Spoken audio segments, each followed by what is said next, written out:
வணக்கம், இது அரசியல் பேட்டை. இன்றைய அரசியல் பேட்டையில் நான் சந்திக்க இருப்பது எழுத்தாளரும் திராவிட இயக்க ஆதரவாளருமான திரு விக்னேஷ் ஆனந்த் அவர்கள்.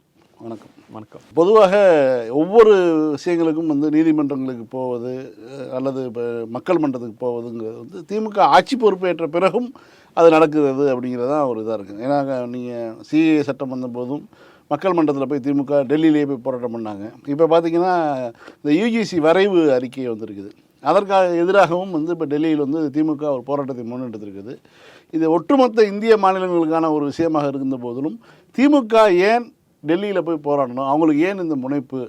இதில் இதுக்கு ஒரு உத்தரப்பிரதேச மாநிலத்தினுடைய எதிர்கட்சி தலைவர் அகிலேஷ் யாதவாக இருக்கட்டும், ராகுல் காந்தியாக இருக்கட்டும், இவங்கெல்லாம் அழைத்து ஒரு நடத்துவது அப்படிங்கிறது இந்த தேவை திமுக ஏன் ஏற்படுது? அதாவது சட்டமன்றத்தில் இப்போ இருக்கிற டெபுட்டி சீஃப் மினிஸ்டர் ஒரு வார்த்தை காயின் பண்ணார், டிராவிடியன் அல்காரிதம் அப்படின்னு. மற்ற மாநிலங்கள்லாம் இந்தி திணிப்பை எதிர்க்காத போது தமிழ்நாடு இந்தி திணிப்பை எதிர்த்தது.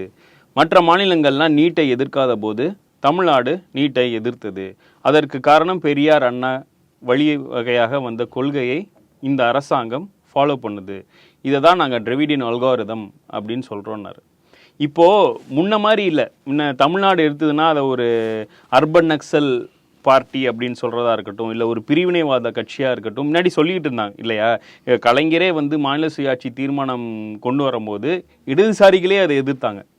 இடதுசாரிகள் எதிர்த்தாங்க, அதிமுக எதிர்த்தது, காங்கிரஸ் எதிர்த்தது. 85, 84 போல் கம்யூனிஸ்ட் தங்களோட நிலைப்பாடை மாற்றுறாங்க. ஆமாம், கான்ஸ்டியூஷன் அமெண்ட்மெண்ட் தேவை அப்படின்றது. அதுதான் இப்போ நடக்குது. அதாவது ஓகே, இவங்க எதிர்க்கிறாங்கன்னா அப்போ இதில் ஒரு காரியம் இருக்கும். அதில் நேற்று திரு அகிலேஷ் யாதவும் திரு ராகுல் காந்தி அவர்களும் சொன்ன 2 முக்கியமான கருத்து. ஒன்று, அகிலேஷ் யாதவ் என்ன சொல்கிறாருன்னா, நெப்பு கொண்டு வந்தால் இண்டஸ்ட்ரியலிஸ்ட் தான் வளருவாங்க. இண்டஸ்ட்ரியலிஸ்டுக்காக தான் அவங்க நெப்பே, தேசிய கல்விக் கொள்கையே இவங்க முதலாளிகளுக்காக கொண்டு வராங்க அப்படின்றது. அது எங்கேருந்து சொல்கிறாருன்னா, உத்தரப்பிரதேசத்துலேருந்து ரெப்ரசன்ட் பண்ணுறவர் சொல்கிறார். ராகுல் காந்தி என்ன சொல்கிறாருன்னா, ஆர்எஸ்எஸ்க்கு ஒரு அஜெண்டா இருக்குது. அவங்க ஒரே நாடு, ஒரே தேர்தல், அதே மாதிரி ஒரே கொள்கை, ஒரே கலாச்சாரம், அவங்க ஒரே மொழி, அந்த மாதிரியானதை திணிக்கிறதுக்கு அவங்க எஜுகேஷனை இது பண்ணுறாங்க. தமிழுக்கும் 4000 ஆண்டு பெருமை இருக்குது. அதை ஒழிச்சு கட்ட தான் இதை கொண்டு வராங்க அப்படின்ட்டு ராகுல் காந்தி சொல்கிறாரு. நம்ம என்ன பண்ணோம், இன்னும் கொஞ்சம் ரொம்ப பின்னோக்கி போகணும். நீதி கட்சிக்குனா பின்னாடி போகணும். மான்டாங் செவன்ஸ் போர்டு அப்படின்றப்ப தான் மாநிலங்களுக்கு அதிகாரங்கள் எப்படி கொடுக்கணும் அப்படின்ற ஒரு வரைவு வெள்ளைக்காரர்கள் ஆட்சியில் அமைத்து கொண்ட மாநிலங்களில் எப்படி அதிகாரங்கள் பரவலாக்கப்பட வேண்டும், பிரிக்கப்பட வேண்டும் அப்படின்னு. அதை பார்க்கும்போது இப்போ இருக்கிறது நம்ம என்ன சொன்னால், அது காலனியல் ஆட்சி அப்படின்றோம் இல்லையா. அப்போ இருந்த அதிகாரங்கள் கூட இப்போ இல்லை. கல்வியில் அப்போ சமஸ்கிருதம் படித்திருந்தால்தான் மருத்துவராக முடியும்ன்றத மெட்ராஸ் ப்ராவின்ஸ் ஒரு ரெசல்யூஷன் பாஸ் பண்ணி அதை ஒழிச்சாங்க. நீதி கட்சி அதை கொண்டு வந்துச்சு. ஓகேவா? இன்னும் சொல்ல போனால் தமிழ் பண்டிட் ஆகணும்னா கூட, தமிழ் ஆசிரியர் கூட சமஸ்கிருதம் தெரிஞ்சிருக்க வேண்டும்னு ஒரு விதிமுறை அதை இது ஒரு சாதனையா அப்படின்னு பார்ப்பாங்க. இதெல்லாம் ஒரு சாதனையா? ஆனா அந்த அதிகாரம் கூட இப்போ இருக்கிற ஸ்டேட்டுக்கு இல்லை, அசம்பிளிக்கு இல்லை. அந்த அளவு அதிகாரங்களை குறைத்து கொண்டே போகிறார்கள். இன்னும் சொல்லப்போனால் விடுதலைக்கு பின்பு காலேக்கர் கமிட்டி ஒன்று அமைக்கிறாங்க. அதில் முக்கியமானது கல்வி எதில் இருக்கணும் அப்படின்றப்போ கல்வி ஸ்டேட் லிஸ்ட்டில் தான் இருக்கணும் காலேக்கர் சொல்கிறார். ஏன்னா அவங்க தான் அந்த கலாச்சாரத்தை ரெப்ரசன்ட் பண்ணுவாங்க. அந்த மக்களுக்கு என்ன தேவைன்றதை அந்த ஸ்டேட்டு தான் டிசைட் பண்ணும் அப்படின்றத சொல்கிறார். எமர்ஜென்சி அப்போது, அதாவது மிசா அப்போது அதிகாரிகள் சூழ்ச்சி செய்து மாநில பட்டியலில் இருந்த கல்வியை கன்கரண்ட் லிஸ்ட்டுக்கு கொண்டு போகிறாங்க. அதை எதிர்த்து கலைஞர் பலமுறை இது பண்ணார் இல்லையா. கலைஞர் பலமுறை எடுத்தார். ஒரு தடவை இந்திரா காந்தி அம்மையார் இங்கே கேட்டப்போ கல்வியை மீண்டும் மாநில பட்டியல் கொடுக்கணும் அப்படின்னு இங்கே, அதுவும் தமிழ்நாட்டில் தான் நடந்தது. பிரசிடென்சி காலேஜில் உள்ள ஸ்டாஃப்ஸ் எல்லாம், ப்ரொஃபஸர்ஸ் எல்லாம் போய் கேட்டப்போ அவங்க ஆச்சரியப்படுறாங்க, கல்வி எப்போ பொதுப்பட்டியலுக்கு போச்சு, கன்கரண்ட் லிஸ்ட்டுக்கு போச்சு அப்படின்றது. நம்ம இன்னொன்று என்ன ஒரு விமர்சனம் வைக்கிறாங்கன்னா, ஏன் திமுக இத்தனை ஆண்டு காலம் ஒன்றிய அரசோட இருந்ததே, மாநில சுயாட்சி தொடர்பா என்ன பண்ணாங்க? 10 ஆண்டு காலம் காங்கிரஸோட, அதுக்கு முன்னாடி பிஜேபியோடன்றத சொல்றாங்க. பிஜேபியோட இருக்கும்போது நம்ம ஒரு கமிட்டி ஃபார்ம் பண்ணோம், காமன் மினிமம் ப்ரோக்ராம்ன்றது ஒன்று. இன்னொன்று எப்படி ஸ்டேட் அண்ட் சென்ட்ரலுக்கு ரைட்ஸ் பிரித்து கொடுக்கலாம் அப்படின்றது. ஓகேவா? அதுக்கப்புறம் காங்கிரஸோட இருக்கும் போதும் இதே மாதிரி ஒரு கமிட்டி ஃபார்ம் பண்ணி இது பண்ணோம். இன்னொன்று, கலைஞர் கொண்டு வந்த மாநில சுயாட்சி தீர்மானம் Bible for state autonomy in India. ஓகேவா? அதுலேருந்து என்னெல்லாம் மற்ற ஸ்டேட்ஸ் இப்போ கேட்குறாங்களோ அது எல்லாமே அதில் இருக்குது. ஆளுநர் எங்கெல்லாம் வந்து இப்போ பாஜக ஆளாத மாநிலங்களில் ஆளுநர் வரம்பு மீறி செயல்படுகிறான்றதை பார்ப்போம். அதுக்கு கலைஞர் என்ன சொல்யூஷன் சொல்கிறார், அந்த மாநில சுயாட்சி தீர்மானம் என்ன சொல்லுது அப்படின்னா, ஆளுநர்ன்ற பதவியே தேவையில்லை, ஹைகோர்ட் ஜட்ஜு, அந்த மாநிலத்தை ஆளும் ஹைகோர்ட் ஜட்ஜே அந்த பவர்ஸை வந்து யூஸ் பண்ணலாம் அப்படின்றத கலைஞர் கொண்டு வந்த மாநில சுயாட்சி தீர்மானத்தில் இருக்குது. அதே மாதிரி எல்லாத்துக்கும் இருக்குது. ஆனால் அந்த மாநில சுயாட்சி தீர்மானத்தினால தான் விபி சிங் வந்தபோது நமக்கு வந்து இன்டர்ஸ்டேட் கவுன்சில் ஃபார்ம் ஆச்சு. அது வரையுமே இன்டர்ஸ்டேட் கவுன்சில் வந்து இல்லாமல் இருந்தது. இப்போ நீங்க சொன்ன அந்த யூஜிசிக்கு வரோம் அப்படின்னா, யூஜிசியில் 2025ஆம் ஆண்டு ஆரம்பிச்சப்போ ஒரு டிராஃப்ட் வந்து ரிலீஸ் பண்றாரு. இல்லை, இது குறிப்பாக ஒவ்வொரு என்இபி ராகுல் காந்தி தொட்டு பேசியிருந்தாரு. அவருடைய தந்தையார் திரு ராஜீவ்காந்தி 84 அவர் இந்தியாவுடைய பிரதமராக ஆனபோது 85 வந்து என்இபி கொண்டு வரப்படுது. அன்றைக்கு இருக்கக்கூடிய நவீன உலகத்திற்கு ஏற்ப வந்து புதிய ஒரு கல்வி முறையை அறிமுகப்படுத்தணும். 10 ஆண்டு காலமாக 15 ஆண்டு காலமாக ஒரே கல்வி முறை இருக்குதுன்னு சொல்லிட்டு அவர் கொண்டு வந்தார். அதுலேயும் கூட வந்து இந்தி திணிப்பு தான் இருந்தது. 86 அந்த நடந்த இந்திய எதிர்ப்பு போராட்டம்லாம் கூட அதனுடைய காரணமாக தான் நடந்தது. இப்போ இருக்கக்கூடிய அந்த என்இபிங்கிறது நம்ம அதனுடைய நோக்கங்கள் எல்லாமே நமக்கு வந்து வெளிப்படையாக தெரியுது. மிக மோசமான ஒரு குருகுல கல்வி முறைக்கு நோக்கி கொண்டு போகிறாங்கிறத. ஆனால் இந்த யூஜிசிங்கிறத வந்து நீங்கள் வேற வழியே இல்லை, குறிப்பிட்ட காலத்துக்கு ஒரு முறை நீங்கள் வந்து அதனுடைய 2018 ஒரு தடவை வந்துச்சு. இப்போ 2025 இப்போ டிராஃப்ட் அனுப்பிச்சிருக்காங்க. அதில் என்ன சொல்றாங்கன்னா, சான்சலர்ஸே வந்து வைஸ் சான்சலர்ஸை செலக்ட் பண்ணலாம், அவங்க வந்து ஒரு எஜுகேஷன் பேக்ரவுண்ட்ல தான் வரணும் அப்படின்ற நெசசிட்டி இல்லை, அதாவது கல்வி பின்புலமே இல்லாமே வரலாம் அப்படின்றத சொல்றாங்க. அதுவும் இல்லாம இந்த நார்ம்ஸை யாரும் ஃபாலோ பண்ணலன்னா அவங்களுக்கு கிராண்ட்ஸ் தர மாட்டோம், அந்த யூனிவர்சிட்டியோட இதை வந்து நாங்க ரத்து பண்ணுவோம், அங்கீகாரத்தை ரத்து பண்ணுவோம், அதுல உள்ள இதுல படிச்சா அதுல வேலிட் இல்லைன்றத சொல்றாங்க. இப்ப நம்ம ஒண்ணு பார்க்கணும், இதே இன்னைக்கு ஹிந்துல வந்து ஒரு நியூஸ் வந்திருக்கு. ரிசர்ச் ஸ்காலருக்கு வந்து ஓபிசிக்கு கடந்த ஜூன்ல இருந்து 2024 இருந்து கிராண்ட்ஸே தரல. கிராண்ட்ஸ்னா ஸ்காலர்ஷிப். எஸ்சிக்கும் எஸ்டிக்கும் கடந்த 2 மாசமா இது தரல. நீங்க முதல்ல இதெல்லாம் சீர்திருத்தாம எதுக்கு வந்து நல்லா போயிருக்கிற சிஸ்டத்தை வந்து கொலாப்ஸ் பண்றீங்கன்றதுதான் கேள்வி.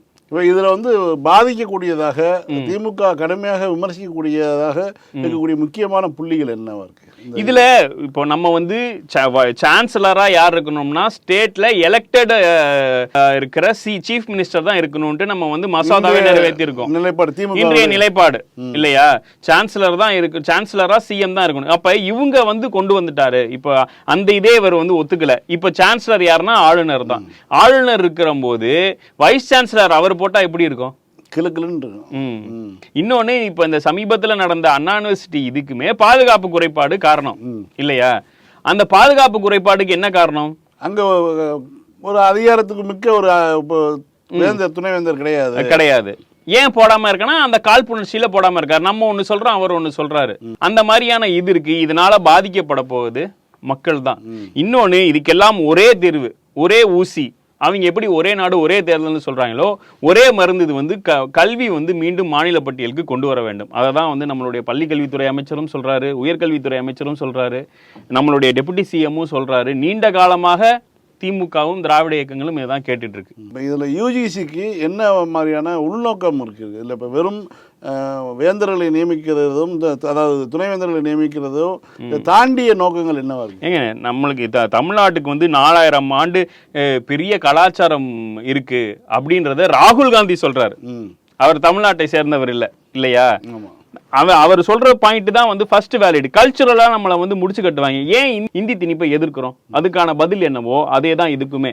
இந்த சான்சலர் இருக்கக்கூடிய ஆளுநர், அவர் நியமிக்கக்கூடிய ஆட்கள் கண்டிப்பாக இந்துத்துவ ஆட்களாக தான் இருக்கக்கூடும். ஒரு கல்வி பின்புலமே இல்லாத ஆள் எப்படி வைஸ் சான்சலரா இருக்க முடியும்? இந்த இதை ஏன் கேள்வி கேட்க மாட்டேங்க? சூரப்பா வந்து இருக்கும்போது பொறியியல் கல்வியில பகவத்கீதையை அறிமுகப்படுத்த ஐஐடியோட ஆள் வந்து கோமூத்திரம் குடிக்கணுங்கிறாரு. அப்புறம் அப்படிதான் வந்து ஒரு சயின்டிபிக் டெம்பரே இல்லாம தமிழ்நாடு எஜுகேஷன் சிஸ்டம் வந்து மாறிடும். சரி, இப்போ ஒரு டிராஃப்டா தானே இது வந்திருக்கு. இது வந்து சட்ட ரீதியாக இல்ல. இப்ப இது பத்தி பாராளுமன்றத்துல விவாதம் வந்தப்போ அவரே வந்து ஒத்துக்கிறாரு. கல்வி அமைச்சரே வந்து இது வந்து டிராஃப்ட் தான். அந்த ஜான் பிரிட்டோ இருக்கார்ல, அவர் சொல்லும் போது இது வந்து டிராஃப்ட் தான், அவர் கொடுக்குற கமெண்ட்ஸ் எல்லாம் நாங்கள் இது பண்ணிக்கிறோம். எனக்கு தெரிஞ்சு மிக அதிகபட்சம் இது வரதுக்கான வாய்ப்பு இல்லை. ஆனால் இந்த ஒரு விஷயத்தில் நம்ம பார்க்கணும், எப்படி திமுக இதில் வந்து ஸ்டபனாக இருந்துச்சு அப்படின்னு. சட்டமன்றத்தில் கொண்டு வரும்போதே இதை வந்து நாங்கள் பொலிட்டிக்கலாகவும் ஃபைட் பண்ணுவோம், லீகலாகவும் ஃபைட் பண்ணுவோன்ட்டு நம்மளுடைய முதலமைச்சர் வந்து சொல்லிட்டார். லீகலாக ஃபைட் பண்ண வேண்டிய இடம் சட்டமன்றம், அங்கே தீர்மானம் கொண்டு வந்துட்டார். பொலிட்டிக்கலாக ஃபைட் பண்ண வேண்டிய இடத்துலையும் நேற்று வந்து ஃபைட் பண்ணியிருக்காரு. இதை விட முக்கியம், எல்லா கட்சிகளும் ஒட்டுமொத்த இந்தியா பிளாக்குமே யூஜிசியை வந்து எதிர்க்குது.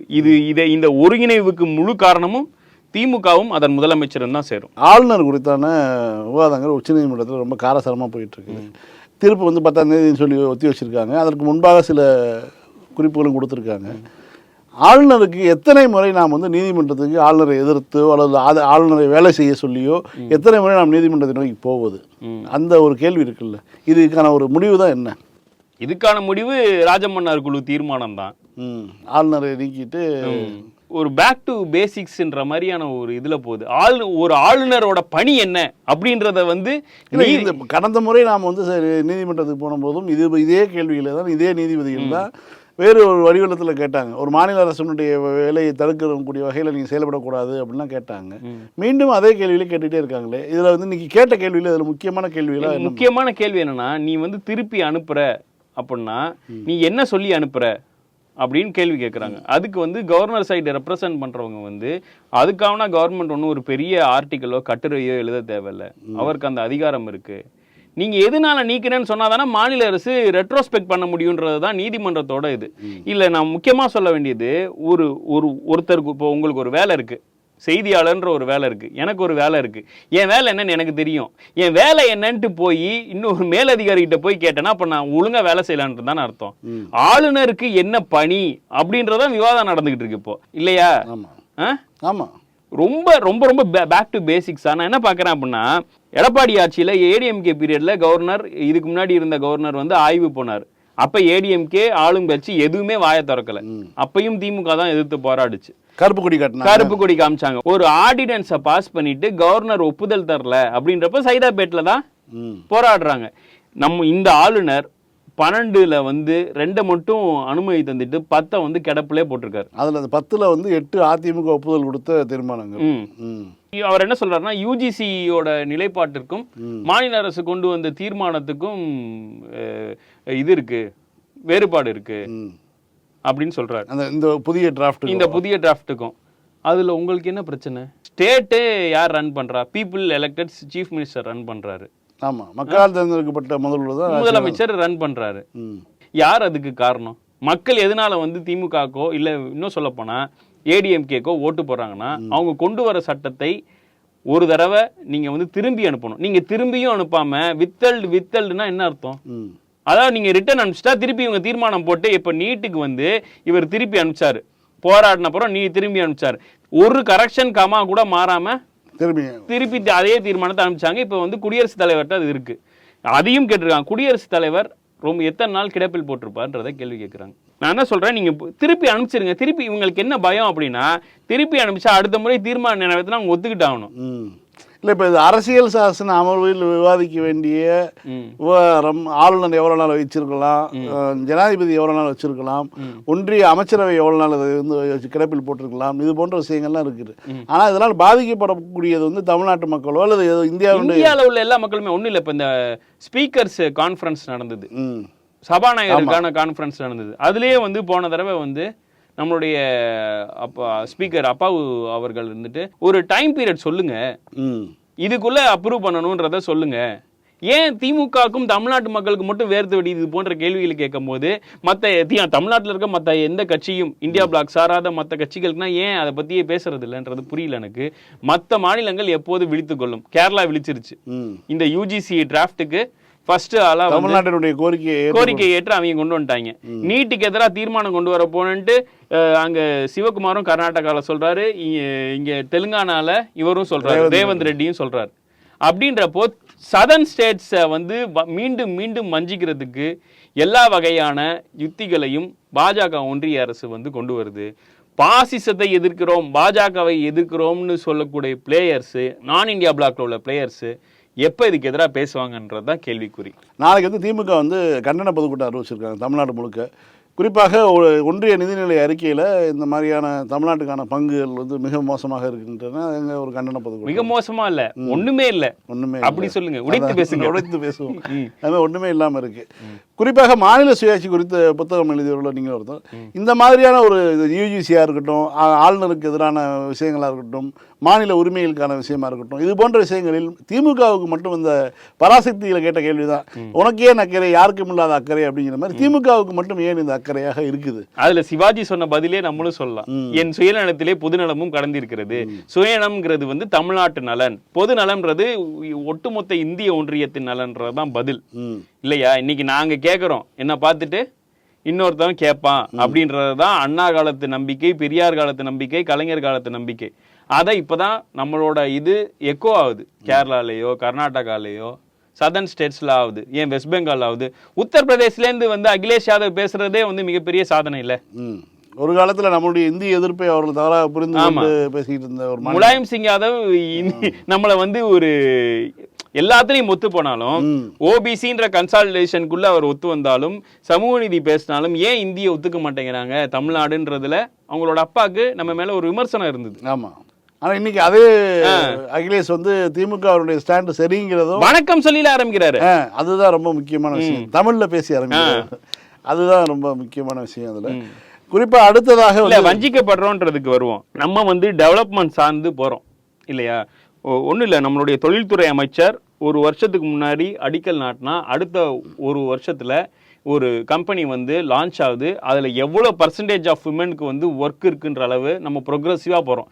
மக்கள் நம்மளை எலெக்ட் பண்ணாங்க, அந்த மக்களுக்கு நம்ம பவர்ஸை வச்சு என்ன பண்ண முடியுமோ அதை பண்ணுது. மக்கள் பிஜேபியை இங்கேயும் எலெக்ட் பண்ணல, ஒன்றிய இதுக்குமே எலெக்ட் பண்ணலன்றத வஞ்சகத்தை இப்படி மறைமுகமாகவும் நேர்முகமாகவும் ஒன்றிய பாஜக அரசு செய்கிறது. நீங்கள் ஏதாவது செஞ்சுட்டு ஒன்றும் இல்லை, இப்போ நம்ம நீட்டு கேட்டோம், நீட்டு விலக்கு கேட்டோம், பண்ணி கொடுத்துட்டு சரி நீங்கள் வந்து உங்கள் அசம்பிளியில் ஒன்று போட்டிங்க, தமிழ்நாடு மக்கள் வேண்டான்னு விருப்பப்படுறீங்க, இருமொழி கொள்கைக்கு தமிழ்நாடுக்கு மட்டும் ஒரு விலக்கு கொடுத்துருக்கோமோ அதே மாதிரி நீட்டுக்கு மட்டும் விளக்கம் கொடுத்தோம் பிஜேபி வந்து ஒரு முடிவு எடுத்தா பிஜேபி மேலே ஓரளவு நன்மதிப்பு தமிழ்நாட்டு மக்களுக்கு வருமா வராதா? வரும். அவங்களுக்கு தமிழர்களை கண்டால் பிடிக்கவில்லை, தமிழர்கள் மீதான வெறுப்பை இப்படி வந்து காமிக்கிறாங்க. குறிப்பாக இந்த திருப்பரங்குன்றம் விவகாரம் ஒரு பேசுபொருளாக மாறி இருந்தது. இந்த சூழலில் இன்னொரு விஷயந்தான் ஒரு பெரிய ஒரு செய்தியாக மாறி இருக்க வேண்டும் இந்திய அளவில். இரும்பின் தொன்மை குறித்தான தமிழ்நாடு அரசினுடைய அறிவிப்பு, முதலமைச்சருடைய அறிவிப்பு, குறிப்பாக அது வந்து ராகுல் காந்தி போன்ற இந்தியாவினுடைய எதிர்க்கட்சி தலைவரே வந்து ஒரு மிக முக்கியமான செய்தியாக பகிர்ந்தது. ஒரு போராட்டத்தில் வந்து 4000 ஆண்டு காலம் வரலாறு கொண்ட மண்ணில் வந்திருக்காங்கன்னு சொல்லி ஒரு அக்னாலேஜ் பண்ணது, இது போன்ற விஷயங்கள்லாம் பெரிய ஒரு பேசுபொருளாக மாறி இருக்கணும். அதை மறைப்பதற்காக தான் இந்த திருப்பரங்குன்றம் விவகாரமே வந்து ஒரு ஊதி பெருக்கப்படுகிறது அப்படிங்கிற ஒரு குற்றச்சாட்டு சொல்லுறாங்க. இல்லை, எல்லா இடத்துலையும் போய் வள்ளுவர் திருக்குறள் சொல்கிறாரு யார்? மோடி தான் சொல்கிறாரு. நாங்கள் இப்போ ஒரு 5000 ஆண்டு பழமை வரலாறு தமிழர் மக்களுக்கு இருக்குன்றப்போ அதை ஏன் அக்னாலேஜ் பண்ண மாட்டேங்கிறாரு? நியாயமான கேள்வியா இல்லையா? கணியன் பூங்குன்றனார்னா வந்து சொல்கிறாரு, பரவாயில்ல, நம்ம அதை வந்து பாராட்டணும். தமிழை வந்து மற்ற நாடுகளிலும் வந்து பேசுகிறாருன்றப்போ மோடியை பாராட்ட தான் வேண்டும். ஆனால் அப்படிப்பட்ட மோடி ஏன் தமிழர்களின் இவ்வளோ பெரிய தொன்மையான வரலாறை அக்னாலேஜ் செய்யவில்லை? ஏன் எடப்பாடி பழனிசாமி இதை பற்றி எதுவுமே வாய் திறக்க மாட்டேங்கிறார்? ராகுல் காந்திக்கும் திமுகவுக்கும் மட்டும்தான் இதில் பெருமையா அப்படின்றது ஒன்று இருக்குது. இன்னொன்று, இந்த திருப்பரங்குன்றம் இஷ்யூக்கு வருவோம். அதாவது அவங்களுக்கு வந்து ஒரு வாதமே அவங்கக்கிட்ட இல்லைன்றப்போ அவங்க பிரயோகிக்கிறது வந்து இந்த மாதிரியான கட்டுக்கதைகள் தான். நேற்று கூட வந்து ஒரு பாஜகவை சார்ந்து பேசக்கூடியவர், நாங்கள் வந்து சஷ்டி விரதம் 40 நாள் இருப்போம் அப்படின்னு. அதுக்கு திமுகவை சார்ந்தவரே வந்து பதில் சொல்லிட்டார். சஷ்டிங்கிறது தீபாவளிக்கு அப்புறம் வர வேண்டியது, 5 to 6 நாள் தான் வந்து கடைப்பிடிப்பாங்க. இது வந்து முருக பக்தர்களுக்கு தெரியும், பாஜக மாதிரியான சங்கிகளுக்கு தெரியாது அப்படின்னு சொல்லிட்டார். பிஜேபிக்கு வந்து இந்துக்கள் நலனோ இல்லை தமிழர் நலனோ எதுவுமே இல்லை. இன்னும் சொல்லப்போனால் அவங்களுக்கு இருக்கிற ஒரே யாரோட நலனை பாதுகாக்கணும்னா இங்கே இருக்கிற முதலாளி வர்க்கத்தின் நலனை மட்டும்தான் பாதுகாக்கணும். அதுக்கு அவர்கள் பயன்படுத்தக்கூடிய டூல் தான் இந்த மதம். இந்த இந்து மதம் ப்ரோ ஹிந்துன்னு பேசுகிறதா இருக்கட்டும், இல்லை ஆன்டி, இல்லை அதற்கான மதிப்பீடுகள்லாம் உடைத்து தான் திமுக இன்னைக்கு ஆட்சிக்கு பிடிச்சிருக்குங்கிறது வேற. 50 ஆண்டு காலமாக 60 ஆண்டு காலமாக திமுக அதிகாரத்தில் இருப்பதற்கான ஒரு இதே வந்து இந்துக்களுடைய ஓட்டுகளை வாங்கி தான் எம்கேஎஸ் இல்ல சொன்னதுதான் அவர். எம்கேஎஸ் ஃபர்ஸ்ட் சொல்லல, கலைஞரே சொன்னார். கலைஞர் வந்து 90% எங்க கட்சியில இருக்கவனே இந்துக்கள் தான் அப்படின்னு. இவர் அதுல ஒரு 10% கம்மி பண்ணி சொன்னார் இல்லையா, 10-5 கம்மி பண்ணி சொன்னார். அதனால எல்லாருமே சர்டிபிகேட் படி இங்க இருக்கிறவர்கள் திமுக ஆதரவு வைக்கக்கூடியவர்கள் இந்துக்கள் தான். நீ பெரியார் சொன்ன கொள்கைப்படி இந்த மதத்தை விட்டு வெளியே போ அப்படின்னு சொன்னார். அது நம்மளால முடியல அப்படின்றப்போ இங்க இருந்துட்டு இந்த அதிகாரத்தை வச்சு நம்மளுடைய மக்களுக்கு என்ன செய்ய முடியும் அப்படின்றதுலாம் திமுக யோசிக்குது. இவங்க அதுல வந்து கல்லெறிகிறதுலயே தான் இருக்காங்க. இப்போ ஒன்றும் இல்லை, இப்போ நான் முன்னாடியே சொன்ன மாதிரி ரிசர்ச் ஸ்காலர் ஓபிசிகளுக்கும் எஸ்சி எஸ்டிகளுக்கும் கிராண்ட்ஸே தரல. அவங்கன்னா இந்து இல்லாம வேற ஏலியனா?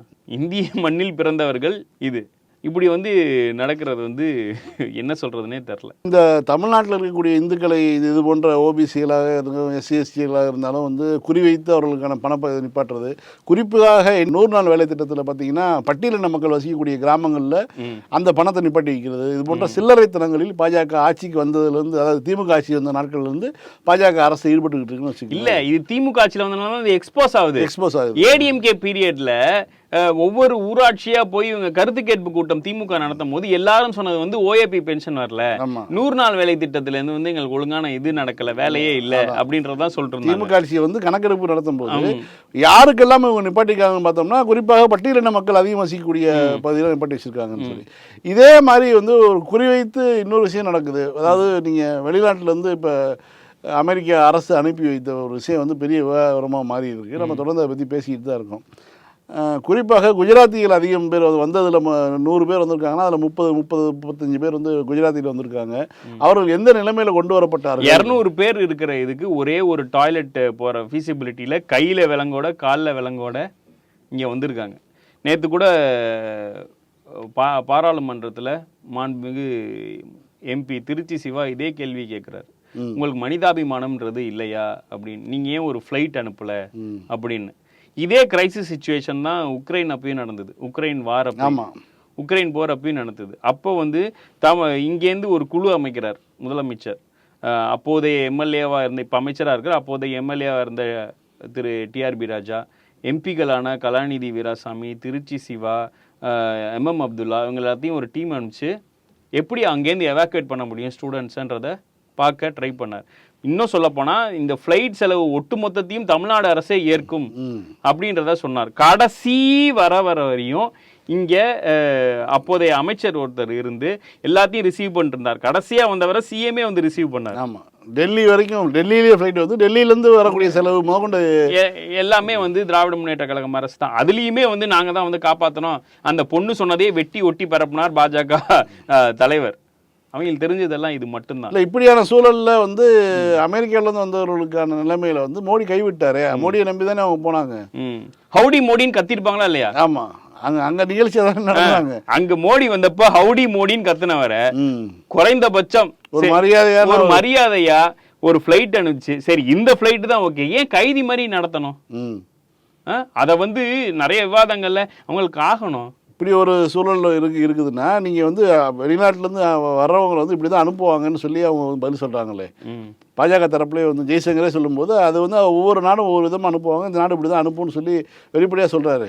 ஐயா, உங்களுடைய பதவி என்ன? உங்களுக்கும் போய் சுப்ரீம் கோர்ட்டில் கேஸ் போட்டு இவரோட பணி என்னன்றதை கேட்டு வாங்கணுமா? ஒரு இந்தியன் தானே. மற்ற நேரத்துலலாம் இந்திய பெருமை அப்படின்னா சொல்கிறீங்கல்ல, அர்பன் நக்சல்ஸ்ன்னு மற்றவங்க திட்டுறீங்க, இந்து விரோதின்னு திட்டுறீங்க, பிரிவினைவாதின்னு திட்டுறீங்கல்ல, அப்போ நீங்கள் பண்ண வேலைக்கு என்னங்க சொல்லணும்? பிஜேபி என்ன சொல்லணும்? ஆன்டி ஹியூமன் தானே சொல்லணும். ஆமாம். உங்களுடைய வருகைக்கும் உங்களுடைய பதில்களுக்கும் நன்றி. நன்றி.